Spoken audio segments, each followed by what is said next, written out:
In a silent courtroom, a tense atmosphere dominates.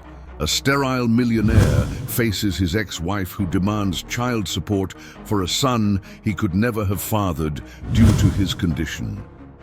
Just as the judge is about to deliver the verdict, a little beggar girl bursts into the room, walks toward the millionaire, and points at the woman's current husband's child. "Sir, that is your son." The ex-wife freezes. The entire court falls silent, and in the following minutes, the millionaire does something so shocking that it frightens everyone present. The creak of the heavy wooden door echoed through the courthouse as Richard Mendez walked in, his impeccable suit contrasting sharply with the dark circles under his eyes. At 52, the successful businessman had never imagined he'd find himself in this situation. His heart pounded erratically as he walked down the central aisle, feeling the weight of their stares. In the front row, Helen, his ex-wife, wore a subtle smile. Beside her, a 4-year-old boy played distractedly with a toy car. Richard quickly looked away, trying to contain the mix of emotions that threatened to suffocate him. The infertility diagnosis he'd received at 25 had never stung so sharply as it did in that moment. His hesitant steps led him to the defense table, where his lawyer, Mr. Martinez, awaited him with a grave expression. The documents scattered across the table seemed like a death sentence for his reputation. For the past few days, the papers were full of it, the millionaire who refused to acknowledge his own son. "All rise," the bailiff announced, and Judge Taylor entered the courtroom. Richard felt his legs threaten to buckle. For 20 years, he had built his company from the ground up, dedicating every minute of his life to his work. Mendez Development had become synonymous with excellence, and he, a paragon of integrity in the real estate market. Now, everything was about to crumble. Helen rose, adjusting her expensive dress with practiced elegance. Her current husband, Edward Vance, an up-and-coming local politician, remained a few seats behind, observing everything with an air of superiority that made Richard's stomach churn. The judge began the session, and Helen's lawyer, Ms. Carmen Sanchez, was the first to speak. "Your Honor, my client has remained silent for 5 years, protecting her son from unnecessary exposure. But we can no longer allow this child to be deprived of his rights. Mr. Mendez must step up to his responsibilities as a father." Richard closed his eyes for a moment, remembering his last consultation with Dr. Silverman almost 3 decades ago. The doctor had been categorical. He could never have children. That diagnosis destroyed his first marriage and haunted him for years until he met Helen. She said she didn't care, that their love was enough. Lies, he now realized. "My client has a definitive medical diagnosis of infertility," Mr. Martinez argued, his firm voice echoing through the room. "This lawsuit is nothing more than an extortion attempt." Helen let out an indignant gasp, and the boy, startled by the sudden movement, dropped his toy car. The toy rolled until it stopped at Richard's feet. For an instant their eyes met, and he felt his heart clench. The boy had brown eyes, like his. "We have here, Ms."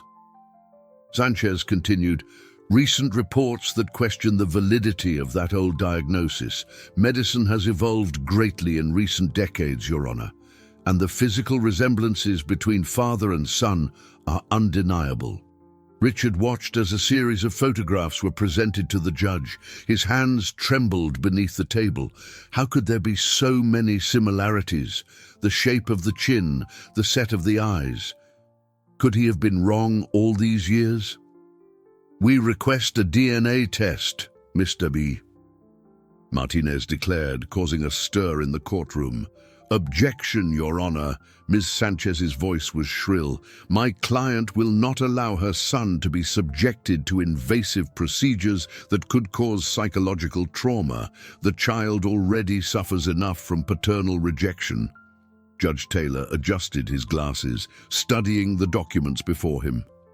The silence in the room was suffocating. Richard felt beads of sweat trickling down his back as a cruel doubt began to form in his mind. What if the diagnosis was wrong? What if that boy was really his son? Considering the complexity of the case and the need to protect the minor's well-being, the judge pronounced, "I grant a period of 2 weeks for the parties to submit supplementary documentation. During this period, I order temporary child support of 30% of Mr. Mendez's income." The gavel fell, temporarily sealing his fate. Richard barely registered the murmurs that spread through the room. His gaze was fixed on the small toy car, still lying near his feet. When he bent down to pick it up, he noticed something strange. A peculiar scratch on the side of the toy, identical to a mark he used to make on his own toy cars as a child. Before he could examine it more closely, Edward quickly approached and snatched the toy from his hands.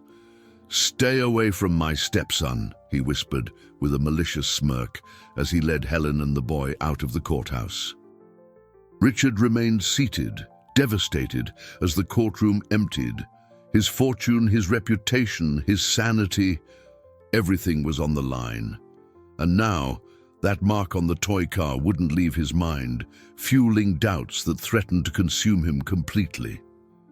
Richard spent a sleepless night rummaging through old boxes of photographs in his empty apartment. The sprawling 4,000-square-foot space, once a source of pride, now seemed to suffocate him with its silence. Among dozens of newspaper clippings about his real estate ventures, he found a yellowed photo, himself at 7, holding a toy car with the same mark he'd seen on the boy's toy. His hands trembled as he picked up his phone. The day's headline featured his face alongside a photo of the boy with the caption, "Millionaire denies son, cruelty or justice." Social media comments were tearing him apart, calling him a monster, a coward. His secretary had already reported 3 cancellations of important contracts just that morning. The intercom buzzed, interrupting his thoughts. It was Mr. Martinez. "We need to talk in person," he said, an urgency in his voice that made Richard's stomach sink even further. 15 minutes later, his lawyer entered the apartment carrying a heavy briefcase and an even heavier expression. "Dr. Silverman," Martinez began hesitantly, "the doctor who gave you the infertility diagnosis. He passed away 3 months ago." Richard sank onto the sofa, feeling the weight of that information. "And there's more," the lawyer continued. "All the medical records from that time have disappeared from the hospital. It's as if your history never existed." The bottle of whiskey in the glass cabinet beckoned, but Richard resisted. He needed to keep a clear head, even if each new piece of information felt like a stab wound. "How is that possible?" he asked, his voice hoarse with exhaustion. "I don't know, but Helen's team is already using it against us. They're suggesting you forged the original diagnosis to avoid responsibility." Martinez opened his briefcase, spreading documents across the coffee table. "And there's one more thing. They found records of your substantial donations to an orphanage over the past 5 years. Those are legitimate donations," Richard protested, rising abruptly. "I've been doing that since I started becoming successful. I always wanted to help children who—" "I know," Martinez interrupted gently, "but they're painting it as an attempt to ease your conscience. Their narrative is perfect, the absent father trying to compensate for abandoning his own child by helping others." Richard walked to the window, looking out at the city he had helped build. Its buildings rose against the sky like monuments to his hard work, his integrity. Now, every achievement seemed tainted by doubt. Martinez's phone rang, breaking the silence. The call lasted only a few seconds, but it was enough to leave the lawyer visibly disturbed. "Helen is giving a live interview right now. She's got the boy with her." They quickly turned on the television. There she was, elegant as always, practiced tears streaming down her perfectly made-up face. The boy sitting on her lap looked confused and frightened by the cameras. "I just want my son to have the father he deserves," Helen said, her voice choked with emotion. "Richard, if you're watching, look at him. How can you deny your own flesh and blood?" The camera focused on the boy's face, and Richard felt his heart stop. The boy was holding a new toy car and unconsciously made the same gesture Richard used to make in his childhood, spinning the front wheel with his thumb 3 times to the right. "Turn it off," he murmured, feeling suffocated. Martinez complied, but the damage was done. The images would be seared into his mind, torturing him. "Richard," Martinez called softly, "we need to consider the possibility that—" "No," Richard cut him off more sharply than he intended. I need to find Dr. Silverman's original file. There must be a copy somewhere." Just then, his cell phone vibrated with a notification. It was a message from Edward, Helen's current husband. "We could resolve this easily. Why don't we talk? Dinner tonight, 8 p.m., La Bella Italia." Richard showed the message to Martinez, who immediately protested, "It's a trap. Don't go alone." "What choice do I have?" Richard replied, his voice heavy with defeat. "If there's any chance of understanding what's happening." The lawyer left shortly after, leaving Richard alone with his devastating doubts. In the blank screen of the powered-off TV, his reflection showed a broken man, so different from the confident entrepreneur he used to be. And the night had barely begun. La Bella Italia was practically empty at that hour. Richard entered the Italian restaurant he used to frequent in happier times, noticing how the maitre d' avoided his gaze. Another small humiliation to add to the many of the past few days. Edward was already waiting for him at a discreet table in the back, a glass of red wine in his hand and a calculated smile on his face. "Richard, glad you could make it," he said, gesturing to the empty chair. "I imagine you could use a drink." "Let's get straight to the point," Richard cut in, sitting down but refusing the offered wine. His hands trembled slightly under the table, and he clenched them into fists to hide it. "Always so serious," Edward chuckled softly, taking a long sip. "You know, Helen told me how you were different before, more sensitive. The infertility diagnosis must have been devastating." Richard felt his jaw tighten. The casual mention of his most vulnerable moment by this man he barely knew was like salt in an open wound. "If you came here to provoke me—" "On the contrary," Edward interrupted, leaning forward, "I came to offer a solution. 15 million. A discreet, out-of-court settlement. You acknowledge paternity, pay retroactive child support, and this whole circus ends." The waiter approached to take their orders, but Edward dismissed him with a gesture. Richard watched the man hurry away, probably eager to escape the palpable tension hanging over the table. "It's a small price for your reputation, don't you think?" Edward continued. "Your stock has already dropped 12% since the first hearing. The longer this drags on—" "How did you get the photos?" Richard cut in, his voice a restrained whisper. "The resemblances, the boy's gestures, how?" Edward's smile faltered for an instant, so brief it might have been Richard's imagination. "Are you suggesting something, Richard?" "Careful. Slander is a crime." A movement at the restaurant entrance caught Richard's attention. A small girl, no more than 6, ragged and barefoot, was trying to enter, but was being blocked by the maitre d'. Something about her, perhaps her fragility or her frightened gaze, made him stand up instinctively. "Excuse me," he murmured, leaving a visibly irritated Edward behind. He approached the entrance just as the maitre d' was trying to shoo the little girl away. "I'll cover her meal," Richard said, surprising himself. The girl looked up at him, her eyes large and dark like deep pools. "Mr. Mendez, this isn't appropriate."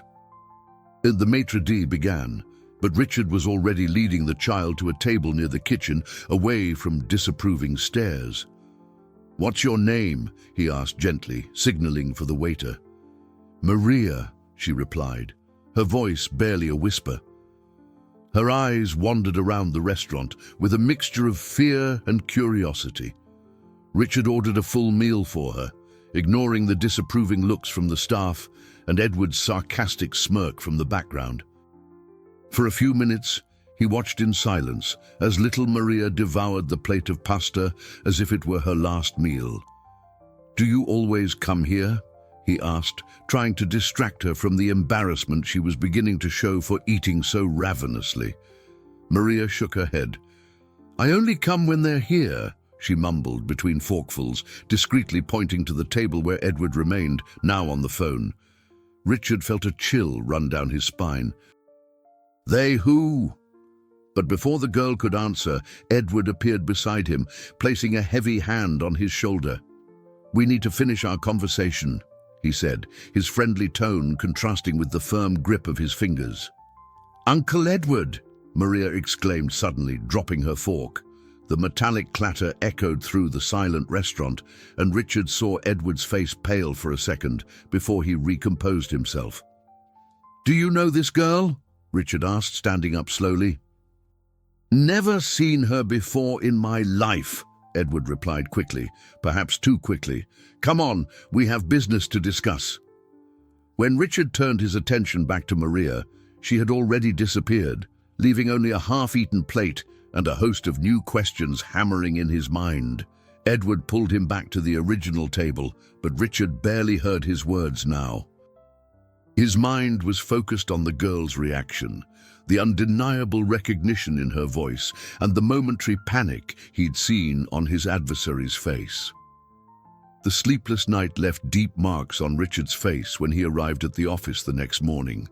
His secretary, Sandra, a woman who had been with him for 2 decades, awaited him with a worried expression and a pile of papers in her hands. 3 investors cancelled their meetings today, she informed him, following him into his office. "And the bank, they want to reschedule the review for the new development's financing." Richard slumped into his chair, running his hands over his tired face. The empire he had built was crumbling before his eyes. 20 years of hard work and an unblemished reputation being destroyed by a lie. Or was it the truth? "There's one more thing," Sandra continued hesitantly. "The court-appointed social worker is here. She said she needs to conduct an evaluation of your work environment." Before Richard could protest, a middle-aged woman with grey hair pulled back in a severe bun entered his office. "Mr. Mendez, I'm Brenda Morris," she introduced herself, her analytical gaze sweeping the room. "I hope I'm not interrupting anything." For the next hour, Richard endured a thorough interrogation about his routine, his habits, his ability to care for a child. Each question was like a needle in his heart, reminding him of the dream of fatherhood that had been denied him so long ago. "Do you live alone in that large apartment, sir?" Brenda asked, making notes on her clipboard. "Yes," he replied, his voice betraying a deep weariness. I always thought one day I'd have a family to fill that space." Something in his tone made Brenda look up, her professional gaze softening for a moment. "Mr. Mendez, I need to ask, why are you fighting this paternity so hard, if there's a chance, however small?" "Because it's a lie!" Richard exploded, standing up abruptly. "Because I spent years accepting I could never have children. Because Helen—" his voice failed him. "Helen knew. She promised me it didn't matter." The ensuing silence was broken by a commotion in the hallway. Sandra rushed in, her face pale. "Richard, you need to see this." On the computer screen, a viral video was spreading across social media. Helen, in front of a hospital, held the boy in her arms while speaking to the cameras. "We just came out of a traumatic consultation. My son is having nightmares, calling out for the father who refuses to acknowledge him." Richard felt his legs weaken. The boy in the video indeed looked dejected, clutching the same toy car. The camera zoomed in on his sad little face, and again that gesture, the thumb spinning the front wheel 3 times to the right. "Excuse me," Brenda murmured, making more notes. Her face had regained its professional hardness. I think I've seen enough for today. As soon as she left, Richard collapsed into his chair. Sandra approached, placing a gentle hand on his shoulder. There's something strange about all this, she said softly. That hospital, it's the same one where Dr. Silverman worked, isn't it? Richard looked up, an idea beginning to form. Sandra, are you still in touch with Mary, the nurse who retired last year? I am. She's my neighbor. Why? She worked with Dr. Silverman for years, Richard said, a spark of hope igniting in his chest. Maybe... The phone rang, interrupting his thoughts. It was Martinez. Richard, we have a problem, his lawyer said, his voice tense. Edward Vance just got a restraining order against you. He's alleging you threatened him last night at the restaurant. Richard felt his blood run cold. What? But that's absurd. He has 2 witnesses, the maitre d' and a waiter. They're saying you were agitated, that you made veiled threats, and there's more. They're using the incident with the street girl to suggest you're mentally unstable. The world seemed to spin around Richard. Through his office window, he could see the buildings he had constructed, monuments to a life dedicated to honesty and hard work. Now, every achievement seemed poisoned by doubt and slander. Richard, Sandra called softly, her motherly concern evident on her face. What are you going to do?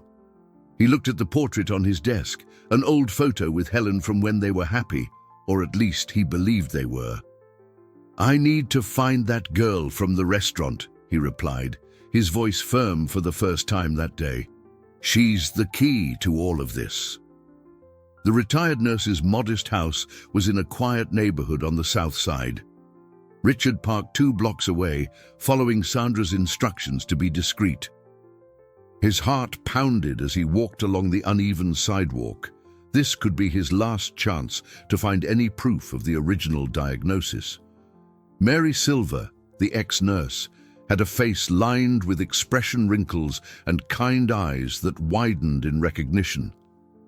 Mr. Mendez, my goodness, it's been so long. I saw your case on TV. Mary, I need your help, he interrupted, his voice almost pleading. You worked with Dr. Silverman for 25 years. I need to know if you remember my case. Ma, the old woman invited him in, offering coffee that he accepted more out of politeness than desire. His hands trembled slightly as he held the antique porcelain cup. Of course, I remember, she replied, sitting in a worn armchair. It was one of the most difficult cases I witnessed. The doctor was devastated to have to give that news to someone so young. Richard leaned forward, anxious. Is there any chance the diagnosis was wrong? Mary frowned thoughtfully. The doctor ran the tests 3 times. He was always very meticulous, especially with such serious diagnoses. She paused as if choosing her words. But in the last few months before he died, he was different, worried. He even mentioned someone was snooping through old patient files. A shiver ran down Richard's spine. When exactly did this happen? It must have been about 4 months ago. He even changed the password for the digital archive and... Mary stopped abruptly, bringing her hand to her mouth. Oh dear, it was right after that man started showing up at the hospital. What man? Richard asked, his heart almost stopping. A local politician, always very elegant, but there was something intimidating about him. She hesitated. Edward, something. Richard nearly dropped his cup. Edward Vance? That's him. He showed up frequently, always wanting to talk to the doctor in private. The last time I heard an argument. The doctor was upset, saying he wouldn't participate in something. 3 days later, Her voice faltered. The heart attack was so sudden. The screech of tires in the street made them both jump.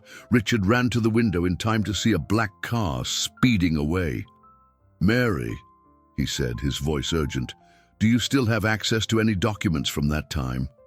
Anything? The ex-nurse stood up, walking to an old piece of furniture.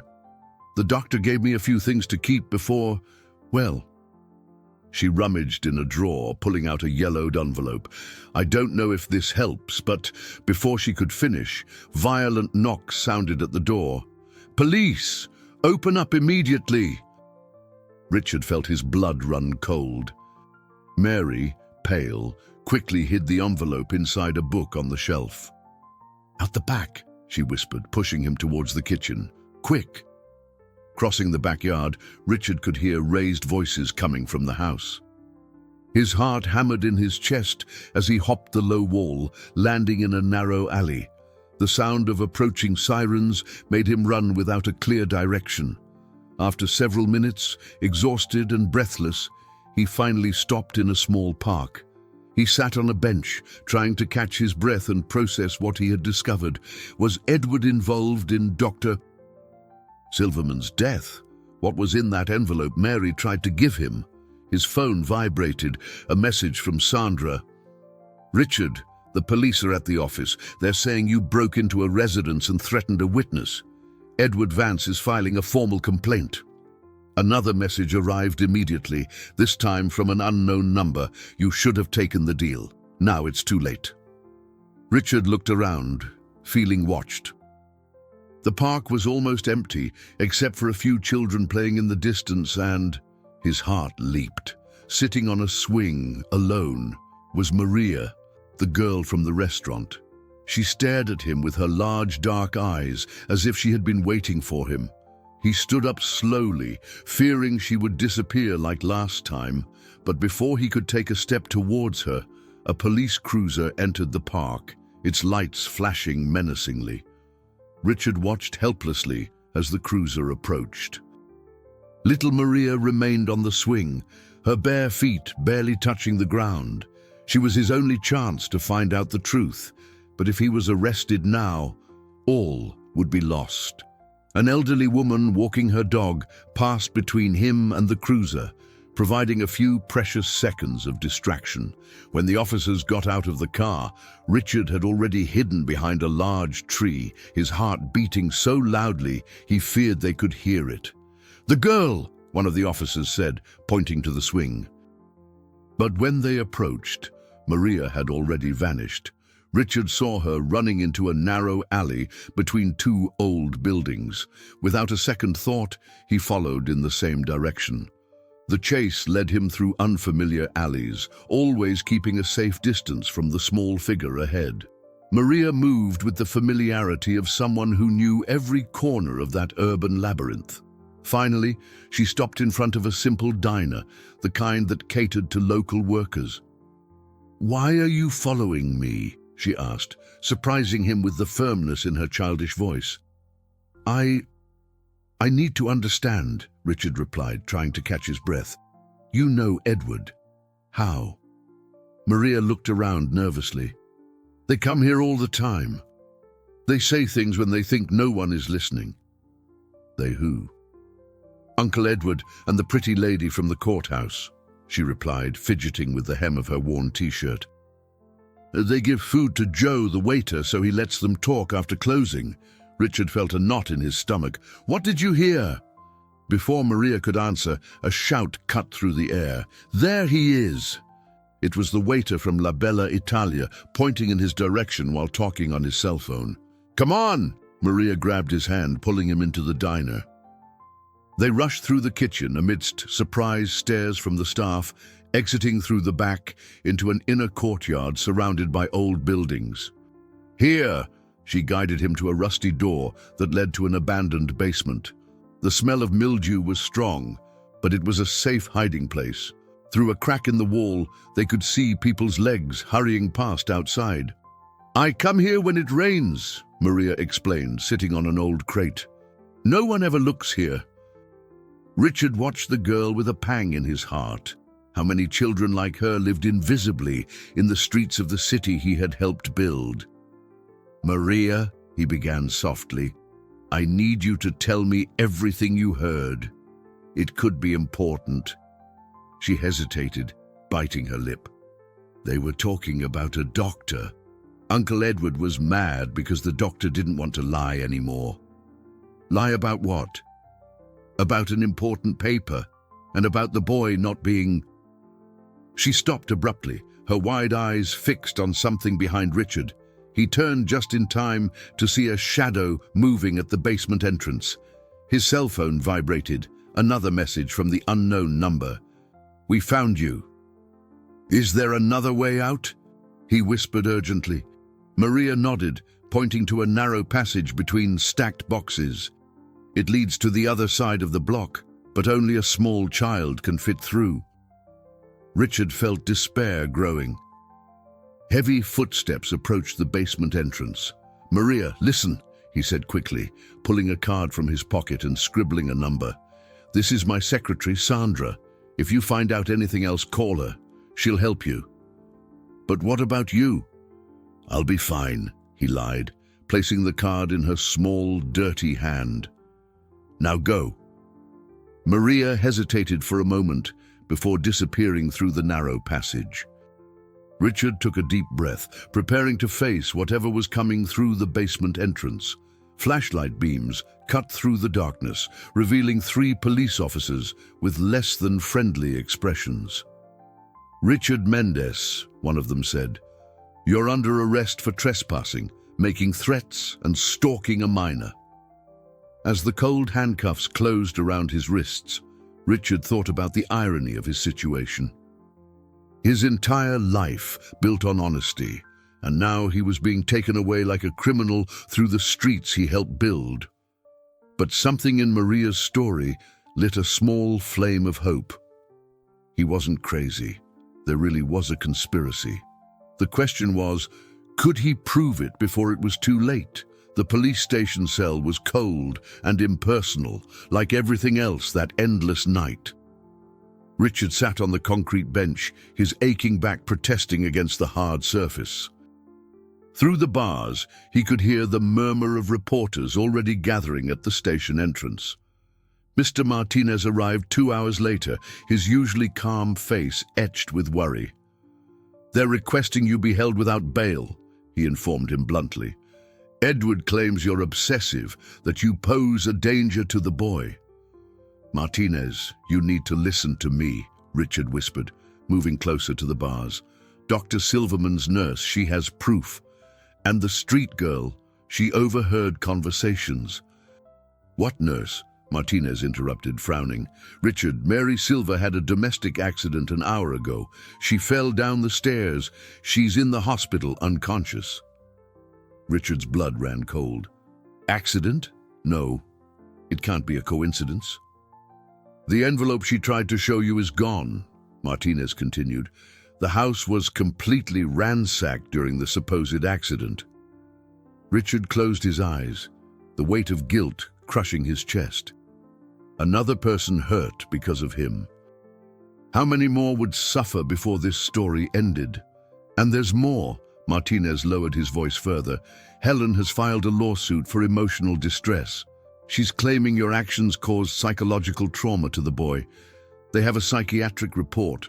Bought and paid for," Richard cut in, "like everything in this circus." An officer approached, indicating that visiting time was over. Martinez placed a hand on Richard's shoulder through the bars. "I'll try to get the no-bail order reversed, but I need you to promise to control yourself. No chasing street kids or breaking into houses." "That girl is the key to everything," Richard insisted. "She knows. She's a street kid." Martinez raised his voice, frustrated. "No judge will accept her testimony against a respected politician and his wife." After Martinez left, Richard was taken to a cell in the back, where he would spend the night.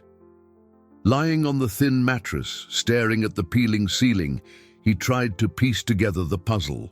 Dr. Silverman dead under suspicious circumstances, the medical records gone, the secret conversations at the restaurant, the nurse's accident. The sound of his cell phone being returned to his belongings at the front desk roused him from his thoughts. Through the small, barred window, he could see the sky beginning to lighten. Another day of his life crumbling. "Mendez," an officer called. "Your secretary is here." Sandra entered the cell area, her eyes red from lack of sleep. "We got you released on bail," she said, her voice trembling slightly. But, the company board has called an emergency meeting. They want your temporary leave of absence." Richard felt as if he'd been punched in the stomach. The company was his life, his legacy, built from scratch, brick by brick, contract by contract. "The stock has fallen another 15% since your arrest," Sandra continued, avoiding his gaze. "Investors are nervous. Edward Vance gave an interview suggesting you're mentally unstable, that you might have jeopardized other deals." "He's destroying everything," Richard murmured, his hands shaking. "My reputation, my company, my life." "There's one more thing," Sandra hesitated. "Brenda Morris, the social worker. She recommended to the judge that you be prohibited from approaching the boy until the end of the trial. Her report says you exhibit erratic and obsessive behavior." Richard sank onto the bed, the reality of his situation finally hitting him with full force. In just a few days, everything he had built over decades was being systematically destroyed. A young officer approached with his belongings. As he picked up his cell phone, Richard noticed an unread message from an unknown number. "I know where the nurse's envelope is. Meet me tonight at the playground in Willow Creek Park. I'll bring a toy car just like his." His heart raced. Was it Maria or another trap? "Richard," Sandra called, concerned by his sudden silence. "What are we going to do now?" He put the phone in his pocket, feeling the weight of every wrong decision that had brought him here. "Now," he replied with a calmness he didn't feel, "we're going to find out just how far they're willing to go to maintain this lie." The playground at Willow Creek Park was silent at dusk, the shadows of the play equipment casting distorted shapes on the ground. Richard remained in his car, watching. Martinez had warned him not to do anything reckless, but what choice did he have? The nurse was in the hospital, his company had abandoned him, and his reputation was in tatters. Sandra had insisted on accompanying him, parking her own car across the street as a backup. "Any suspicious movement, I call the police," she said over the phone. Richard silently thanked her for still having someone by his side. 20 minutes passed before a small figure emerged from the shadows. It wasn't Maria, but a boy who looked to be about the same age, carrying a toy car identical to the one Richard's alleged son had. Heart pounding, Richard got out of the car. The boy approached, looking nervously around. "Maria sent this," he said, handing over a crumpled envelope along with the car. "She said she can't come because they're watching her." Richard took the items with trembling hands. "Is she okay? Where?" But the boy had already disappeared into the darkness. Quickly returning to the car, Richard first examined the car under the interior light. It was exactly like the boy's in the courthouse, down to the smallest detail. Turning it over, he found a faded label, "Limited Edition, Vance Toys, 1985. His heart almost stopped. Vance, Edward's last name. With trembling fingers, he opened the envelope. Inside was an old, yellowed photograph showing a group of children in front of a toy factory. In the front row, a boy held the same model of car. The caption identified him: Edward Vance, Jr., son of the owner. His phone vibrated. A message from Sandra. "Black car just pulled up on the corner. I think someone's watching." Richard quickly pocketed the photo and the car, starting the engine. As he maneuvered to leave, his mind raced furiously. Edward wasn't just an opportunistic politician. He was the heir to a bankrupt toy company. But what was the connection to Dr. Silverman? He had barely turned the corner when bright headlights appeared in his rearview mirror. The black car was following him. Richard accelerated, his heart hammering in his chest. Through the mirror, he saw Sandra trying to keep up from a distance. His cell phone rang. It was Martinez. "Richard, where are you? Helen just filed an emergency motion with the court. She's saying you're still stalking the boy, that you were seen near his school today." "What? That's impossible. I don't even know where he goes to school." "They have witnesses, Richard, and photos." A car screeched to a halt in front of him, forcing him to swerve violently. Another black car had appeared, trying to box him in. He was being cornered. "Martinez, I have to go," he said, turning sharply onto a side street. "Look into Vance Toys. This story isn't about me or the boy. It never was." Hanging up, Richard focused on trying to lose his pursuers. Years of driving across the city to visit construction sites had given him a good knowledge of the city's back streets. After several risky maneuvers, he managed to shake them off temporarily, parking in a dark alley. His hands were shaking so badly he could barely grip the steering wheel. What was happening? Why would an old toy factory be important enough to motivate murder and extortion? His phone vibrated again, a message from an unknown number. "Hillcrest Hospital, room 304. The nurse is awake. Hurry before it's too late." Richard glanced at the clock. 11:45 p.m. Visiting hours were long over, but this could be his only chance to find out what was in the original envelope. However, with the new stalking accusations, if he were caught, another text arrived, this time from Sandra. "I'm okay, lost them. Richard, I just got an anonymous call. Dr. Silverman didn't die of a heart attack. The initial ME's report indicated poisoning, but it was changed, and Edward Vance visited the hospital that night." Richard closed his eyes, feeling the weight of each new revelation. People were dying. His life was in ruins. And now he had to choose between risking his freedom by going to the hospital or possibly losing his last chance to prove the truth. The distant sound of sirens made him shrink back in his seat. Somewhere in the city, Maria was still hiding, trying to help him, despite the danger. The nurse was awake, possibly with answers. And in his home, an innocent boy was being used as a pawn in a much larger, more sinister game than he imagined. Hillcrest Hospital cast long shadows against the night sky. Richard parked in the back, his heart thundering in his chest.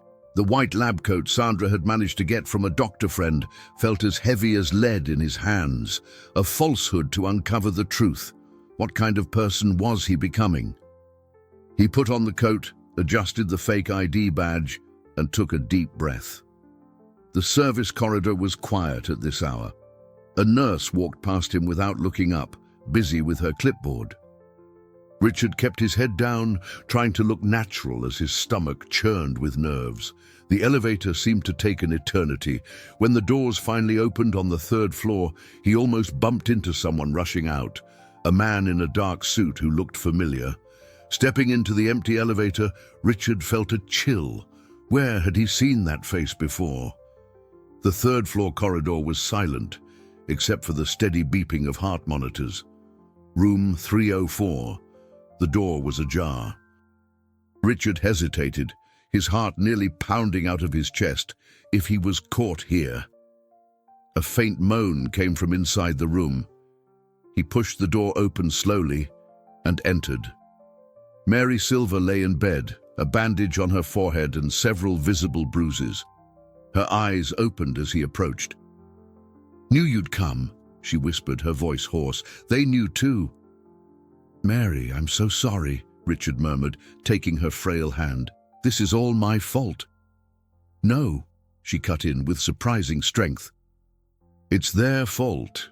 Edward, he came here today, wanted to know about the envelope." Richard moved closer. "What was in it?"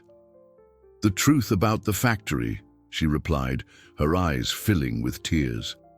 "Dr. Silverman was the company doctor. He found out something terrible. Toxic materials in the toys, Richard. Children died." The floor seemed to drop out from under Richard. "The Vance toy factory." Mary nodded weakly. "Edward's father covered it all up." The doctor was forced to falsify medical reports. Carrying that guilt destroyed him. When Edward started blackmailing him to falsify your records too. A noise in the hallway made her stop. Footsteps were approaching. "The envelope," she whispered urgently. "It's not lost. Little Maria, the street girl. She saw where they hid it, in the same place where—" The door burst open. It was the man from the elevator, now accompanied by 2 security guards. Richard finally recognized him, the detective who had authorized his arrest. "Richard Mendez," he said, his voice cold. "You're under arrest for trespassing and harassment of a patient." "He didn't harass me," Mary Silver protested, trying to sit up. "Ma'am, you're under the influence of strong medication," the detective cut in. "You don't know what you're saying." The guards grabbed Richard by the arms. He didn't resist. He knew it would be worse if he did. As he was dragged out, he heard Mary Silver cry out, "The warehouse! Look in the old factory warehouse!" In the hallway, a small crowd was already forming. Nurses and patients watched the scene, some filming with their cell phones. Richard could imagine the next day's headlines. "Businessman stalks witness in hospital." His cell phone vibrated in his pocket. He managed a quick glance before it was confiscated. It was a message from Sandra. "Found something about the factory. Edward isn't an only child. Had a sister who died young. Poisoning by—" The detective snatched the phone from his hands before he could read the rest. As he was led to the elevator, Richard caught a glimpse of a familiar small figure disappearing behind a door. Maria, the street girl, her large eyes full of concern. "You don't understand," Richard tried to explain to the detective. "People died. Children died. This is much bigger than—" "You have the right to remain silent," the detective cut in, a cold smile on his lips, "and I suggest you exercise that right." On the ground floor, a news crew was already waiting. Richard lowered his head, trying to hide his face from the cameras. How had Edward orchestrated everything so quickly? How many people were involved in this conspiracy? Through the hospital's glass doors, he saw Helen standing by her car, the boy half asleep in her arms. She smiled when she saw him in handcuffs, a smile that didn't reach her eyes. The boy lifted his sleepy head, his confused gaze meeting Richard's. In his small hands, he was distractedly playing with a toy car, identical to the one in the old photo. The cell was even colder the second time. Richard sat on the same concrete bench, his aching back protesting, as he watched the intense activity at the police station. This time, it wasn't just reporters outside. There were protesters, some defending him, others condemning him. Martinez arrived earlier, looking like he'd aged 10 years in a few hours. "I got a court order for your release," he said, running his hands through his graying hair. "But there are conditions. You're prohibited from going near the hospital, the nurse, the boy, and now little Maria too." "How do they know about her?" Richard asked, his voice hoarse. Edward gave another interview. "He's saying you're manipulating a street child to create false evidence." Martinez hesitated. "And there's more. The company board voted. You're officially suspended." Richard closed his eyes, feeling the weight of each word. 20 years of work, of building, of integrity, all crumbling like a sandcastle. "But Sandra found something," Martinez continued, lowering his voice. "Edward's sister, Laura Vance, died at age 6 in 1988. Lead poisoning. The family hushed it up, but the hospital records exist." "The toys," Richard murmured. "They were poisoning children with their own products." "And Dr. Silverman was the doctor responsible for covering it all up," Martinez completed. "When Edward needed someone to falsify his medical records, he looked for someone who already had experience lying," Richard concluded, the reality of the situation finally sinking in. "But why? Why this whole charade with the boy?" Martinez pulled a newspaper from his briefcase. The headline showed Edward at a political event. Vance announces gubernatorial bid. He needs money for the campaign, Martinez explained. And what better source than a wealthy businessman with no heirs? If he could prove the boy is your son, he'd have access to everything, Richard completed, feeling nauseous. My company, my assets, it would all go to the boy. And who would control it all until he grew up? The mother and the stepfather, Martinez confirmed. It's a perfect scam. And now, with you looking obsessive and dangerous, they can sue for full custody. An officer approached, indicating that time was up. Richard stood, his legs trembling. Martinez, he called, I need you to do something for me. That old factory warehouse. I need to know where it is. No, Martinez cut in. Enough foolishness. You need to focus on getting your company back, your reputation. You don't understand, Richard whispered urgently. It's not just about me. That girl, Maria, she's trying to tell me something about the warehouse. What if there's proof there? Records of the children who died? Martinez hesitated, looking around nervously. The factory was in the old industrial district. The warehouse is still there, abandoned. But Richard, they're expecting you to do something like this. One more count of trespassing, and you could be jailed without bail. Richard nodded slowly, but his eyes had a different glint. For the first time in days, he felt he was close to the truth. After signing his release papers, he left through the back of the police station to avoid the reporters. Sandra was waiting for him in the car, her face etched with worry. I got another anonymous message, she said as she drove. Little Maria, she's asking for help. Said she has something to show you at the warehouse, but she's scared. Edward has people looking for her. Richard looked out the window, watching the city he loved so much blur past. Somewhere, a street girl carried the weight of a terrible truth. Elsewhere, an innocent boy was being used as a pawn in a game of power and greed. His phone vibrated. It was Helen. Congratulations. Your crazy antics are traumatizing our son. He won't stop crying, asking why his father hates him. Richard felt his heart clench. Even knowing it was manipulation, every word was like a dagger in his chest. Then, another message from an unknown number. Tomorrow, 3 a.m. at the warehouse. Come alone. Last chance. Sandra noticed his expression change. What is it? Nothing, he lied, putting his phone away. He couldn't involve anyone else. Too many people were already suffering because of him. The sun began to set, painting the sky a blood red. In a few hours, he would have to make a decision that could cost him his freedom, or finally reveal the truth that so many wanted to keep buried. The moonless night made the industrial district even more foreboding. Richard turned off his car's headlights as he approached the abandoned warehouse of the former Vance Toys, his heart hammering against his ribs. The deteriorated building loomed like a grotesque shadow against the dark sky, its broken windows like vacant eyes watching his arrival. He had disobeyed every court restriction to be here. If caught, no court order or lawyer could help him. But what choice did he have? Little Maria was in danger. The nurse was under surveillance at the hospital, and somewhere in that abandoned warehouse lay proof of a crime that had destroyed families. The creak of the rusty door echoed through the empty space as he entered. The weak beam of his flashlight revealed dusty shelves and time-worn boxes. The smell of mildew and decay was suffocating. Maria? He called out softly, his whisper echoing off the peeling walls. A faint noise came from the back of the warehouse.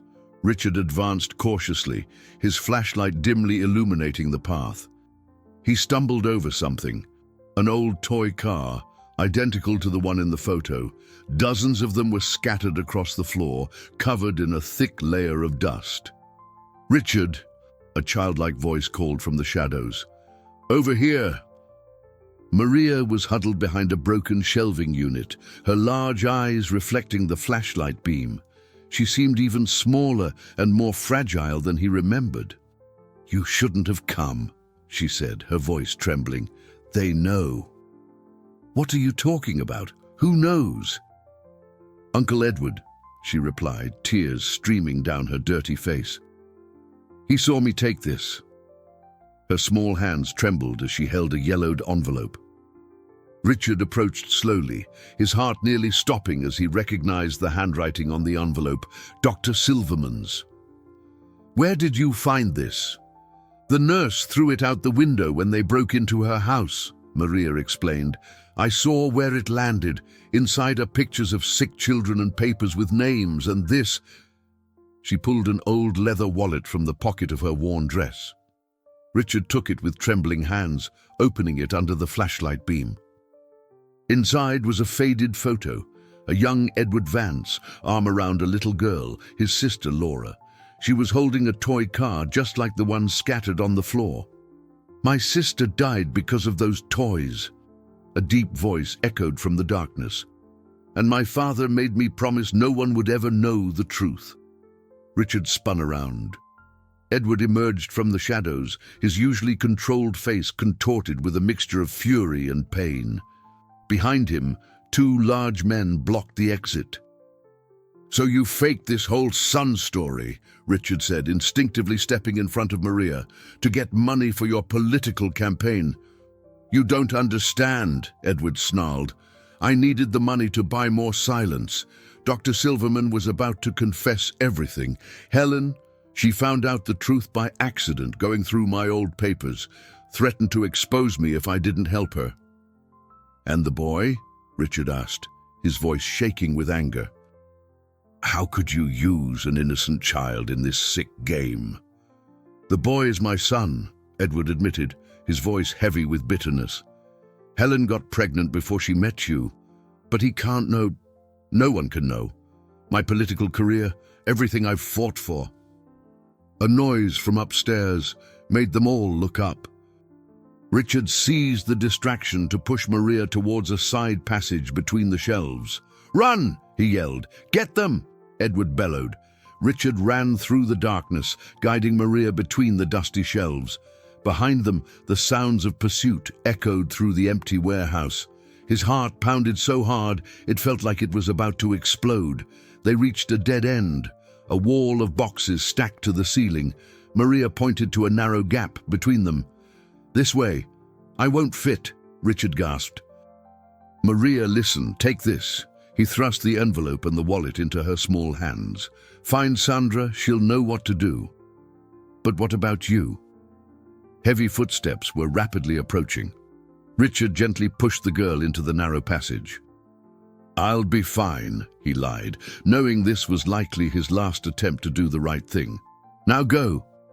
Maria hesitated for a second before disappearing between the boxes. Richard turned to face his pursuers, hearing the sound of her small footsteps receding into the darkness. For the first time in days, he allowed himself a small smile. The truth would finally come out, even if he wasn't free to see it happen. The impact of the first punch sent Richard staggering back, the metallic taste of blood flooding his mouth. Edward's two men cornered him in the dark warehouse, their shadows cast by the faint light filtering through the broken windows. "Where's the girl?" Edward demanded, his voice trembling with rage. "Where are the documents?" Richard spat blood onto the dusty floor. "It's over, Edward. You can't hide the truth anymore." A second blow struck him in the stomach, making him double over in pain. Through the haze of agony, one thought kept him conscious. Every second he bought was more time for Maria to escape with the proof. "You don't understand," Edward said, approaching. In the gloom, his usually controlled face was distorted by a mixture of fury and fear. "My sister! You don't know what it's like to watch someone you love waste away day after day, helpless to do anything." "Then why keep protecting those responsible?" Richard wheezed, trying to buy time. "Why not expose the truth?" "Because the truth destroys everything," Edward exploded, It destroyed my family. It destroyed Dr. Silverman, and now—" He paused, a bitter smile forming on his lips. "Now it's going to destroy you." Sirens began to wail in the distance, rapidly approaching. Edward's smile widened. "The police are on their way. You know what they'll find? A mentally disturbed businessman trespassing on private property, stalking a street kid. Richard tried to get up, but one of the men pinned him to the ground with a foot on his back. The dust from the floor filled his lungs, making it hard to breathe. "You know what your tragedy is, Richard?" Edward continued, crouching beside him. "You actually believed in justice, in truth. But in this world, people like you always lose." The sirens were closer now. Red and blue lights began to dance on the peeling walls of the warehouse. "Edward," a female voice echoed from the darkness. Helen emerged from the shadows, her face pale with panic. "We have to go. Now." "Not yet," he snarled. "I need to make sure he doesn't—" "The boy is gone," Helen cut in, her voice breaking. "Matthew, he heard everything, our whole conversation in the car. He ran off as soon as we got here." Edward froze. "What?" "He was crying, saying he wanted to see Uncle Richard," Helen sobbed. "When you told me to wait in the car with him, he must have followed us here. He heard you say you're his father." The sound of car doors slamming echoed from outside. Authoritative voices began to shout orders. "You have 5 seconds to come out with your hands up," a magnified voice boomed. Edward ran his hands through his hair, his control finally crumbling. "Find the boy," he ordered his men, who immediately scattered into the warehouse shadows. Richard managed to sit up, his ribs protesting with every movement. "He's scared, Edward. Alone in the dark. Is this what you want for your son?" Something in Richard's voice seemed to reach Edward. For a moment, the calculating politician gave way to the terrified father. "Matthew!" he yelled, running into the darkness. "Son!" Helen stayed behind, trembling. Her eyes met Richard's. I never thought it would come to this," she whispered. "Police, last warning." "Go," Richard said softly. "Take care of him. He's going to need his mother now more than ever." Helen hesitated for a moment before disappearing into the shadows, leaving Richard alone with the echo of the sirens and the weight of all the lies that were finally beginning to crumble. The warehouse door burst inward. Flashlight beams cut through the darkness, illuminating Richard sitting on the dusty floor, surrounded by abandoned toy cars. "Hands where I can see them!" an officer yelled. Richard obeyed slowly, raising his hands. Through the broken windows, he could see the sky beginning to lighten. Somewhere in the night, a street girl carried the truth that had cost so many lives. Elsewhere, a frightened boy was discovering his entire life had been built on lies. And there, kneeling on the floor of that abandoned warehouse, Richard realized that some victories come disguised as defeat. The holding cell was crowded that early morning. Richard sat in a corner, ignoring the curious stares of the other detainees who recognized the businessman from the headlines. His body ached from the blows he'd received, but it was the pain in his heart that consumed him. The image of little Matthew discovering the truth in the worst possible way wouldn't leave his mind. Hours dragged by until Mr. Martinez appeared, his face a mask of concern and, surprisingly, a faint smile. "Things have changed," he said, sitting on the other side of the bars. "Little Maria, she made it." Richard leaned forward, his heart quickening. "Is she okay?" "She's safe. Sandra found her wandering near the office and took her straight to Child Protective Services. The documents she handed over." Mr. Martinez shook his head in admiration. "They're devastating. Medical reports, toxicity tests, letters from Dr. Silverman. There was even a diary from Edward's sister." A lump formed in Richard's throat. "And Matthew?" Mr. Martinez's smile vanished. They found him 2 hours ago, hiding in a church. He's in shock. Brenda Morris, the social worker, she's personally looking after him now. Richard closed his eyes, feeling the weight of guilt. An innocent child, his world destroyed by lies and greed. There's more, Mr. Martinez continued. Nurse Mary Silva has fully regained consciousness. She confirmed everything, the blackmail, the threats, Edward's involvement in Dr. Silverman's death, and Helen. He hesitated. Helen is cooperating. I think seeing her son in that state finally made her realize the monster she helped create. An officer approached, opening the cell. You're free to go, he said without making eye contact. Court order. In the station hallway, Sandra waited, her eyes red from lack of sleep. Beside her, to Richard's surprise, was Brenda Morris. Matthew wants to see you, the social worker said, her professional expression softened by compassion. He won't stop asking for Uncle Richard. He only has you now, Sandra explained gently. Edward is on the run. Helen is in custody. And the boy, he remembers how you tried to protect Maria, said it was the only time he'd seen an adult do the right thing. Richard felt tears burning his eyes. Can I? Yes, Brenda replied. But we need to go now. There's someone special who wants to be part of this meeting. The drive to the temporary shelter where Matthew was staying was made in silence. Richard watched the city awaken through the car window, the first light of day painting the sky in soft hues. How could so much pain exist in such a beautiful place? At the shelter, a surprise awaited him. Maria, the little street girl, was sitting next to Matthew on a worn-out sofa. The two children were sharing a bag of cookies, talking in low voices. Uncle Richard! Matthew ran to him as soon as he saw him, hugging his legs. Richard knelt, ignoring the pain in his ribs, and hugged the boy he had for so many nights dreamed was his son. I'm sorry, Matthew whispered between sobs. I didn't know. They made me memorize all those things. It wasn't your fault, Richard replied, his voice choked with emotion. None of this was your fault. Maria approached timidly, her large dark eyes shining with a wisdom beyond her years. I told Matthew you're different from other adults, she said. You're not afraid of the truth. Brenda cleared her throat softly, drawing everyone's attention. We still have a lot to sort out, she said, but I thought you all needed this moment, and... She smiled, for the first time since Richard had met her. Perhaps we can start discussing some possibilities for the future, for all of you.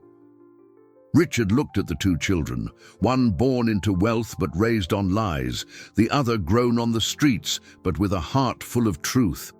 Both victims of a cruel adult world, both desperately needing a place to call home. Uncle Richard, Matthew called hesitantly, will you still want to be my friend, even though I'm not? Always, Richard interrupted, his voice firm despite his tears. I'll always be here for you, for both of you. The sun finally broke over the horizon, its golden rays streaming through the shelter window. Maria smiled, a true smile that lit up her small face, marked by life on the streets. And in that moment, amidst the ruins of so many lies, something new and true began to be born. A week passed in a whirlwind of events. Richard watched the city from his office window at the company, now returned to his command after an emergency board meeting. On his desk, newspapers blared headlines that seemed surreal. Vance scandal, the truth about the toy factory, fugitive politician wanted for murder, businessman cleared of all charges. Sandra entered silently, placing a cup of coffee on his desk. Nurse Mary Silva was discharged today, she informed him with a gentle smile. She's recovering well at her daughter's house. Richard nodded, grateful. Dr. Silverman's former nurse had become a key part of the case against Edward, her testimony revealing years of blackmail and threats. And there's one more thing, Sandra continued hesitantly. Helen asked to speak with you. She's cooperating with the investigation and—" "No," Richard cut in softly. "Not yet. First, I need to take care of something more important." Grabbing his jacket, he headed for the elevator. On the ground floor, Mr. Martinez waited with a folder of documents. "Are you sure about this?" the lawyer asked. "It's a huge responsibility." "It's the right thing to do," Richard replied, his voice firm for the first time in weeks. The drive to the shelter was made in contemplative silence. Brenda Morris awaited them at the entrance, her usually stern face softened by a discreet smile. "They're anxious," she said, guiding them down the hall. "Especially Maria.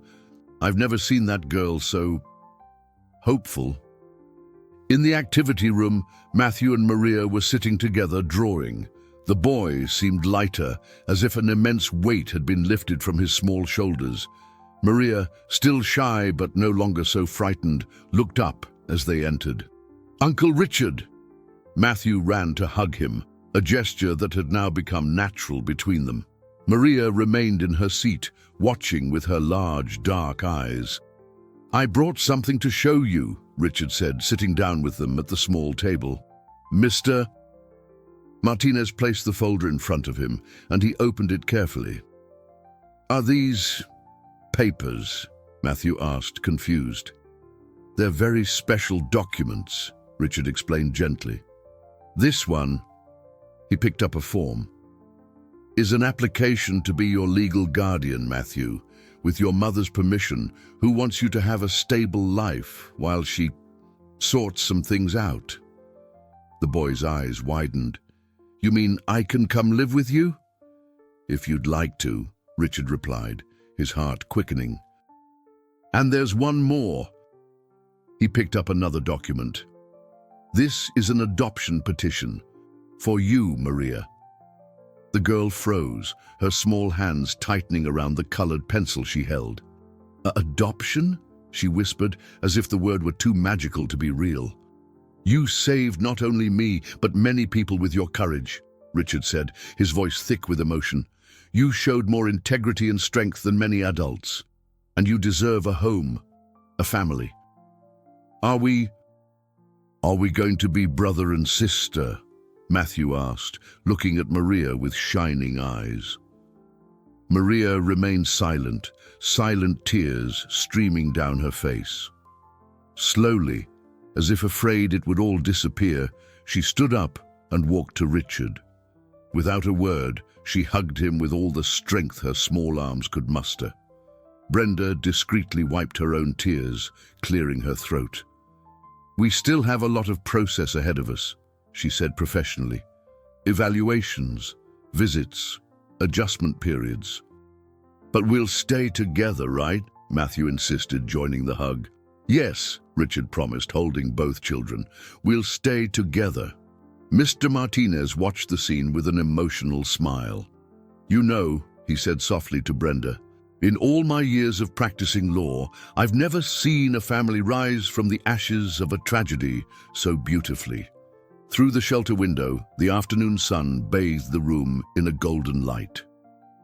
On the floor, the children's drawings showed 3 figures holding hands, one large and 2 small, under a bright blue sky. "Uncle Richard," Maria called shyly, still in his arms, "can I tell you a secret?" "Of course," he replied softly. "I always wanted a dad," she whispered, "but I never thought I'd get a brother too." Richard felt his heart overflow. There, in that simple room in a temporary shelter amidst legal proceedings and children's drawings, he finally understood. Sometimes you have to lose everything you think you want to find exactly what you need. 6 months later, Richard's apartment was overflowing with life. What was once an empty, cold space was now filled with children's laughter, drawings taped to the refrigerator, and scattered toys, none of them, of course, from the old Vance factory. On that special morning, Richard was helping Maria with her bow tie while Matthew ran down the hall, already fully dressed in his small suit. It was the day of the final adoption hearing, and anxiety hung in the air like perfume. What if the judge changes her mind? Maria asked in a low voice, her fingers nervously playing with the hem of her new dress. She won't, Richard assured her, tucking a stray strand of her hair, now well cared for and braided, behind her ear. You've been my daughter in my heart since day one. Today is just about making it official on paper. Sandra arrived early to help, bringing a special breakfast. She had become a sort of aunt to the children, her motherly love overflowing in small gestures of affection. Nurse Mary Silver called, she informed them, while pouring hot chocolate for the little ones. She sent her best wishes. She and her daughter are coming to the celebration later. Richard smiled, grateful. Doctor. Silverman's former nurse had recovered completely, and her testimony had been crucial in unraveling the entire plot. Edward was still on the run, but his network of influence had crumbled after the exposure of the toy factory's crimes. Helen was doing community service and undergoing therapy, her cooperation with the justice system having resulted in a lighter sentence. More importantly, she was finally being the mother Matthew needed, now that there were no more lies between them. "Dad," Matthew called. The word still made Richard's heart leap even after 3 months of temporary guardianship. "Can Maria be my real sister too, not just on paper?" "She already is," Richard replied, watching how the two had become inseparable. "Family isn't just about blood, son. It's about love, care, and choice." The courtroom was different that morning. There was no longer the weight of accusation, the tension of lies. The same walls that had once witnessed so much pain now bore witness to a moment of pure joy. Brenda Morris was there, her usually serious face breaking into a genuine smile when she saw the children. Mr. Martinez, too, carrying a much lighter briefcase than before. Inside, only the final adoption papers. Judge Taylor, the same judge who had presided over the previous case, seemed like a different person. Her stern countenance had been replaced by an almost paternal expression as she read the final documents. "Maria," she called gently, "do you understand what adoption means?" The girl, once so timid, stood tall with confidence. "It means I'm going to have a real dad and a real brother," she replied. "But I already do. We're just making official what our hearts already know." An emotional murmur rippled through the room.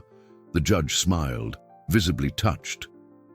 "Richard Mendez," she continued, "you built a life based on integrity and truth. You lost almost everything defending those principles, and in the process, you gained something far more valuable." She paused significantly. "It is with great satisfaction that I approve this adoption. As of today, Maria is officially your daughter." The sound of the gavel was muffled by applause and joyful shouts. Maria jumped into Richard's arms, tears of happiness streaming down her face. Matthew joined the hug, yelling, "We're a real family!" At the celebration that followed, in a small restaurant near the courthouse, Richard watched his children play. Maria, who once lived in the shadows, now shone with her own light. Matthew, free from the burden of secrets, was back to being just a 5-year-old boy, full of joy and energy. Sandra approached, handing him an envelope. "This arrived early this morning," she said softly. Inside was a letter from Helen. "Richard, I can never apologize enough for what we did, but seeing you transform all that pain into love, giving a home not only to Matthew but also to Maria, it makes me believe there's still good in the world. Thank you for teaching my son the true meaning of family." Richard put the letter away, his heart overflowing with emotion.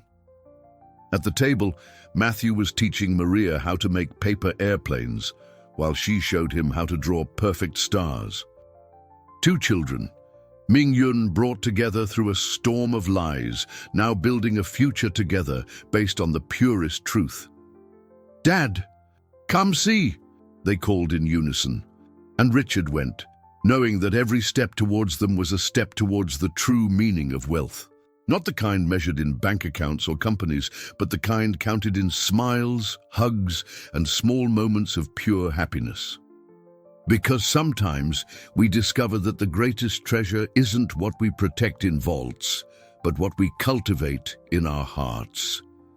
And on that sunny afternoon, surrounded by the love of his children, Richard finally understood that he had gained far more than he had ever lost.